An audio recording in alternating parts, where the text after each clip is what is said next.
성경 66권 중에서 가장 먼저 쓰여진 책은 욥기입니다. 창세기보다 먼저 쓰였습니다. 토마스 칼라일은 세계 최대의 성경책은 성경이고 성경 중에 최고의 책은 욥기다 라고 했습니다. 욥기에는 시련과 고난 중에도 하나님을 향한 믿음이 변하지 않고 인내하는 욥의 모습이 드라마처럼 전개됩니다. 욥은 아브라함과 동시대의 족장 시대를 살았습니다. 자기 가문의 제사장 역할을 했던 것이죠. 욥의 이름의 뜻은 핍박받는 자입니다. 욥은 어떤 사람이었는가? 저자 미상의 욥기를 통하여 살펴보고자 합니다. 욥기 1장 1절 서두에 보시면 욥에 대하여 묘사하고 있는데, 온전하고 정직하여 하나님을 경외하며 악에서 떠난 자다, 이렇게 소개합니다. 하나님께서 극진한 찬사를 보낸 것이죠. 온전하다는 것은 모든 것을 두루 갖춘 완비된 사람을 말하죠. 더구나 그는 정직하기까지 합니다. 고든 사람이라는 것이죠. 거기에다가 욥은 하나님을 경외하며 악에서 떠난 자, 악에서 떠난 사람이다 하는 것입니다. 욥은 하나님을 경외하는 신앙을 가지고 있었고, 그래서 그는 악을 거절할 수가 있었습니다. 정확히 말해서 그는 하늘을 바라보는 눈을 가지고 있었기 때문에 그 눈을 통하여 자기를 둘러싸고 있는 모든 사물을 볼 수 있었고 악을 거절했습니다. 하나님은 사탄에게 이처럼 욥을 평가합니다. 그리고 덧붙여서 그와 같은 자가 세상에 없다, 이렇게 극찬하였습니다. 욥은 유복하고 영향력 있는 사람이었습니다. 그의 소생은 아들 7에 딸이 3이었습니다. 또 소유물이 굉장히 많았는데 양이 7,000이요 낙타가 3,000, 소가 500격이 1,000마리라는 말씀이죠. 암나귀가 500마리, 그리고 종들도 아주 많았다라고 성경은 말씀하고 있습니다. 그래서 그는 동방 사람 중에서 가장 큰 자요 하나님께 인정받는 훌륭한 사람이었다라는 것입니다. 이처럼 하나님을 잘 섬기며 온전하고 정직하게 살려고 애쓰는 이 욥에게 시련이 닥쳐옵니다. 하나님께서 허락하신 연단이 오는 것이죠. 욥을 연단시켜 이 믿음을 완성시키기 위해 택한 하나님의 방법은 무엇인가? 뜻밖에도 하나님은 사탄을 도구로 사용하십니다. 사탄은 여기저기 두루 돌아다니며 우는 사자같이 삼킬 자를 찾는다는 거예요. 하나님의 대적자로 지금도 우리가 은혜를 받아 구원에 이르는 길을 방해하는 대적자, 회방꾼이다라는 것입니다. 때로 우리로 하여금 말하지 아니해야 될 것을 말하게 하고 하지 말아야 할 행동을 하게 하는 것, 이게 바로 사단이죠. 우리가 강한 것 같아도 이 마귀의 조종에 놀아나기 쉽습니다. 그러니까 인간의 조절 능력은 보잘것없는 것이죠. 그런데도 하나님은 이 사탄을 필요에 따라 이용하여 은혜의 도구로 삼으십니다. 오늘 욥이라는 인물을 통해 하나님의 자녀가 연단을 받아 마음이 더욱 정결해지는 그런 믿음이 어떻게 생기는지, 그리고 어떻게 순금 같은 과정이 되어 다시 나오는지를 우리에게 보여주고 있는지를 살펴보겠습니다. 사탄의 논리는 이것입니다. 사람들이 선물을 주시는 이보다 선물을 택하더라는 것이죠. 선물에 더 관심이 많다는 것입니다. 그래서 참 백성이 이 땅에 없다라고 사탄은 주장을 펼칩니다. 하나님 앞에 사탄이 말하기를 욥도 복을 받아서 하나님을 경외하고 섬기는 것이지 만약에 그가 가지고 있는 걸 죄가 뺏으면 그렇지 않을 것입니다 라고 하나님에게 건의를 한 것입니다. 그런 주장을 펼친 것이죠. 그때 하나님이 말씀하십니다. 내가 그의 소유물을 다 내 손에 맡긴다. 다만 그의 몸에는 손대지 말라. 즉 생명만은 손대지 말라는 것이죠. 욥에게 찾아온 연단은 어떤 것이었는가 하면 박탈이었습니다. 욥은 소유물을 빼앗겨 알몸 신세가 됩니다. 먼저 스바 사람이 느닷없이 와서 1,000마리의 소와 500마리의 암나귀를 빼앗고 종들을 죽입니다. 그리고 이어 하늘에서 불이 내려 7,000마리의 양이 또 죽습니다. 또 갈대아 사람이 무리를 지어와서 값진 3,000마리의 낙타를 빼앗습니다. 또 연달아 소식이 오는데 큰 바람이 불어와서 지붕이 무너졌고 그 지붕에 깔려 생일잔치를 하고 있던 7 아들과 딸 셋이 전부 죽습니다. 소식을 전할 종만 홀로 삼아 욥은 이렇게 차례차례 4차례에 걸쳐서 소식을 접하게 되었습니다. 대략 이 4가지의 사건이 1시간에 걸쳐서 일어난 일들이었습니다. 욥은 고난 받을 만한 어떤 일을 했기 때문에 이런 벌을 받은 것이 아니죠. 내가 나의 죄가 있으면 죄를 받습니다. 세상에서 이 땅에서 죄를 지으면 우리가 교도소에 가게 되죠. 그건 자신의 죄로 인한 것입니다. 그런데 욥은 나의 잘못, 자신의 잘못으로 저지른 죄가 아니었다는 것이죠. 또 죄가 고통이 있다면 전쟁이나 테러, 비행기 사고, 열차 사고 그 안에 단지 탔다는 이유만으로 또 그 나라에 살고 있다는 이유만으로 고난이 닥치죠. 이건 타인의 잘못으로 인한 고통입니다. 그러나 오늘 욥이 당하는 고난은 애매히 당하는 고난이다. 이유 없이 당한 고난이라는 것이죠. 이건 사탄이 하나님의 허락하에 욥에게 준 고통이고 사탄이 하나님을 흔든 것이다 라고 볼 수 있는 것입니다. 영적인 섭리에 의한 고난이라는 것이죠. 재물은 그렇다 손 치더라도 하루아침에 10자녀를 모두 잃는다 생각하면 이보다 더 애통할 수는 없겠죠. 흔히들 세상에서는 말하기를 주었다가 뺏는 것이 제일 치사하다라고 합니다. 욥은 한순간에 재산과 자식을 모두 다 잃었습니다. 그러나 재물과 자녀는 잠시 내게 맡겨진 것일 뿐 영원한 것이 아니라는 것이죠. 이때 욥의 반응은 어땠습니까? 욥이 일어나 이 겉옷을 찢고 머리를 밀고 하나님 앞에 엎드려 경배 예배하였습니다. 예배 중에 또 고백하기를 내가 모태에서 알몸으로 나왔사온즉 또한 알몸이 그리로 돌아올지라 주신 이도 여호와시요 거두신 이도 여호와시니 여호와의 이름이 찬송을 받으실지니이다. 이렇게 고백합니다. 이 모든 일에 욥이 범죄하지 아니하고 입술로 범죄치 않게 하여 하나님을 원망하지 아니하였다라고 성경은 말씀합니다. 여러분 놀랍지 않습니까? 까닭없이 나에게 그런 고난과 고통이 왔는데 여전히 입술로 범죄하지 않았다. 하나님을 원망하고 저주하지 않았다는 것이죠. 이렇게 되자 사탄은 다시 하나님께 참소를 합니다. 사탄은 다시 욥을 쳐서 이번에는 그의 발바닥에서부터 이 정수리까지 종기가 나게 합니다. 여러분 우리가 모기만 살짝 물려도 얼마나 가렵습니까? 그런데 온몸에 난 종기로 이 고통받는 욥 한번 생각해 보십시오. 이때 욥이 질그릇 조각을 가져다가 가려우니까 그 온몸을 긁습니다. 이때 그 안에서 아내가 그 모습을 지켜보고 이야기하죠. 당신이 그래도 자기의 온전함을 지키느냐 하나님을 욕하고 죽으라 합니다.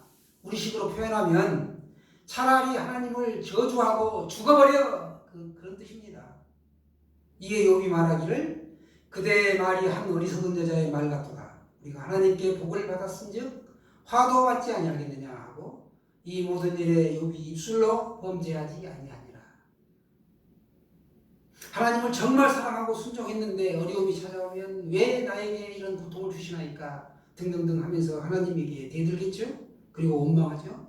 그런데 욥은 재산을 전부 잃었고 10자녀와 건강과 아내의 사랑마저 잃어버린 것입니다. 사랑과 신뢰가 사라지면 이 부부라는 것은 다시 남남으로 돌아가게 되죠. 아내의 사랑과 남편의 사랑은 성령의 역사 없이는 영원할 수가 없습니다. 다만 우리가 영원하기를 바라보며 믿고 살지요. 외톨이가 된 그때 욥의 세 친구가 욥을 위로하려고 찾아옵니다. 이 모든 재앙이 욥에게 내렸다는 소식을 듣고 각 지역에서 온 것입니다. 대만 사람 엘리바스와 수아 사람 빌닷과 나아마 사람 소발이 세 친구였는데 이들이 서로 약속하고 욥을 위로하고 이문하기 위해 찾아왔습니다. 그리고 그들이 소리질러 울며 자기의 겉옷을 찢고 하늘을 향하여 티끌을 날려 자기의 머리에 뿌리고 밤낮 7일 동안 말없이 곁에 서서 함께 있어줍니다. 욥이 너무 힘들어하니까 그들이 일주일간 쳐다보기만 하고 말을 붙이지를 못했습니다. 이런 친구가 하나도 아니고 셋씩이나 있다. 성공한 인생이죠. 문제는 그 후에 벌어집니다. 욥이 입을 열어 자기의 생일을 저주하자 친구 셋이 차례로 욥을 책망합니다. 먼저 대만 사람 엘리바스가 말하기를 너는 원래 악이 있었고 내가 독을 뿌렸기 때문이다. 그래서 네가 그런 벌을 받는 것이다. 라고 했습니다. 성경에서 증거하듯이 욥은 독을 뿌린 일이 없었습니다. 두 번째 그의 친구 빌닷은 내가 하나님을 잃어버렸기 때문이다 라고 책망하였습니다. 아니죠. 욥은 도리어 하나님께 번제를 드리는 정성을 가졌습니다. 혹시 열 자녀가 하나님 앞에 알지 못하는 죄를 행할까봐 번제를 드렸던 욥입니다. 번제는 완전한 헌신이고 복종을 말하는 것입니다. 세 번째 소발이라는 친구는 내가 하나님의 오묘를 어찌 능히 측량하며 전능자를 알겠느냐고 제법 철학적인 소리를 했습니다. 여러분 우리가 육체적인 시험 참기 어렵죠. 그런데 이 정신적인 시험은 더 어렵습니다. 욥은 생명의 주관자가 하나님이시라는 것을 굳게 믿었습니다. 욥의 세 친구들은 오히려 욥의 심사를 괴롭히는 존재가 된 것이죠. 그래서 욥은 너희가 내 마음을 번뇌하게 하다 한다라고 외쳤습니다. 친구들은 욥을 공격했지만 그들에게는 정답이 없었던 것입니다. 얼마 후에 젊은 엘리후가 다시 욥에게 말합니다. 그러나 그건 건강한 답이 아니었습니다. 이들은 한결같이 인과응보적인 사고를 가지고 있었습니다. 고통, 고난이 오는 것은 네가 죄를 지었기 때문이다. 그래서 너는 회개해야 한다. 라는 공통된 신념을 가지고 있었던 것입니다. 그러나 신실한 욥은 친구들의 어리석은 고소에도 불구하고 자신의 주장을 굽히지 않고 그들에게 자신의 의의를 답변하며 하나님께 직접 자신의 처량함을 하소연하는 그 탄원하는 지혜를 보여줍니다. 여호와께서 폭풍우 가운데서 욥에게 말씀하시죠. 무지한 말로 생각을 얻게 하는 자가 누구냐? 내가 땅에 기초를 놓을 때에 너가 어디에 있었느냐? 또 이 솔방울을 누가 만들었느냐? 등등의 질문을 욥에게 합니다. 욥은 결국 자신이 얼마나 무능하고 무지한지를 깨닫고 자신의 어리석음과 죄악을 회개하였습니다. 자신의 불완전함을 알고 하나님 앞에 항복한 것이죠. 신앙의 성숙은 우리가 소파에 편히 앉아있을 때 성숙하는 것이 아니죠. 세상의 어떤 지혜와 이치로도 해결되지 않습니다. 그러므로 내가 스스로 거두어들이고 티끌과 재 가운데서 회개하나이다. 이제는 내가 주를 눈으로 배웠나이다 라고 욥이 회개합니다. 예전에 내가 귀로 듣기만 했는데 이제는 내가 주를 눈으로 배웠나이다. 이렇게 신앙 고백을 합니다.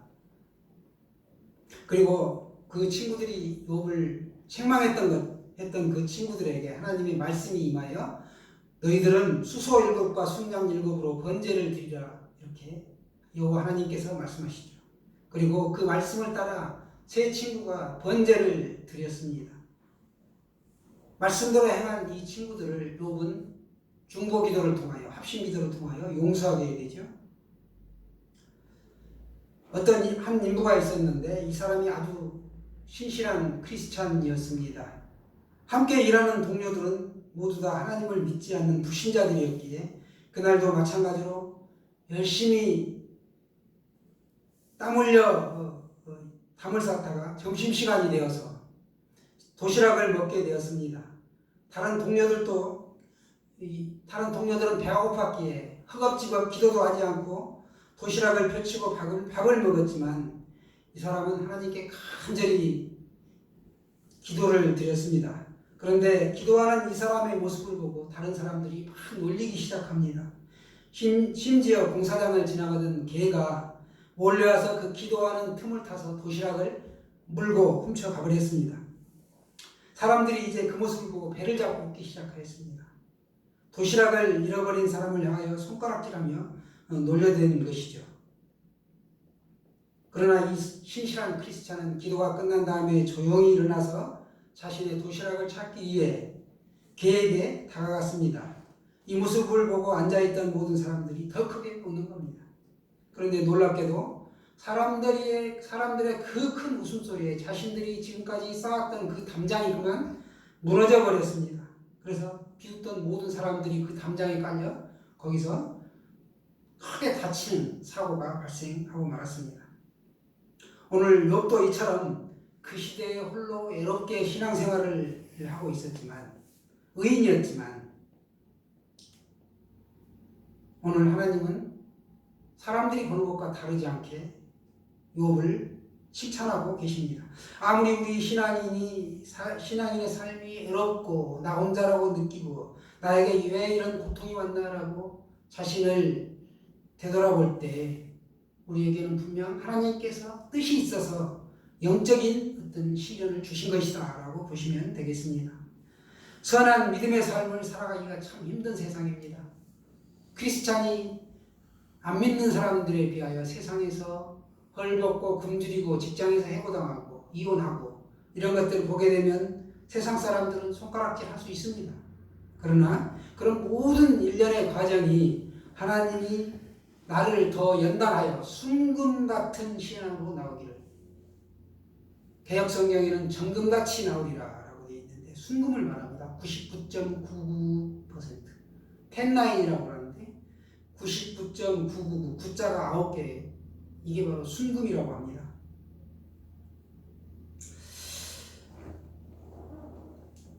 여호와께서 욥에게 복을 주시는데 이전 모든 소유보다 갑절이나 더 주셨습니다.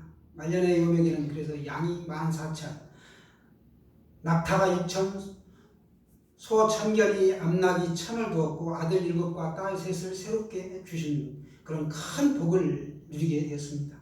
욥이 이런 시련을 통과한 후에 140년을 더 삽니다. 그리고 하늘에서 큰 복을 받죠. 욥을 통하여 이 가혹한 시련을 잘 견뎌낸 사람이 어떤 복을 받는지 인내의 기감이 되고 있습니다. 역경 가운데서도 하나님을 찬양하며 입술로 범죄하지 아니한 그가 오늘날 성도들에게 시사하는 바가 크다고 볼 수 있습니다. 환난이 닥쳐왔을 때 신앙 태도에 대한 표본을 제시하고 있는 것이죠. 또한 자신을 호되게 공격했던 친구들을 위하여 그가 합심기도했다.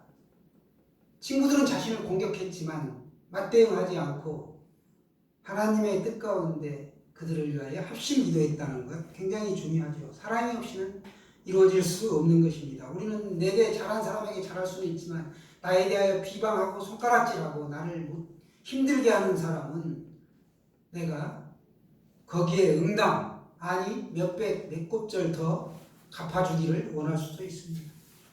그러나 욥은 절대 그러지 않았죠. 특별히 우리에게 알 수 없는 고난이 올 때 미래에 대한 확신과 담대함으로 흔들리지 않는 믿음을 가진 이 욥처럼 인내로 시련을 통과하시기 바랍니다. 그리하여 갑절의 복을 받는 성도님들 다 되시기를 축원합니다.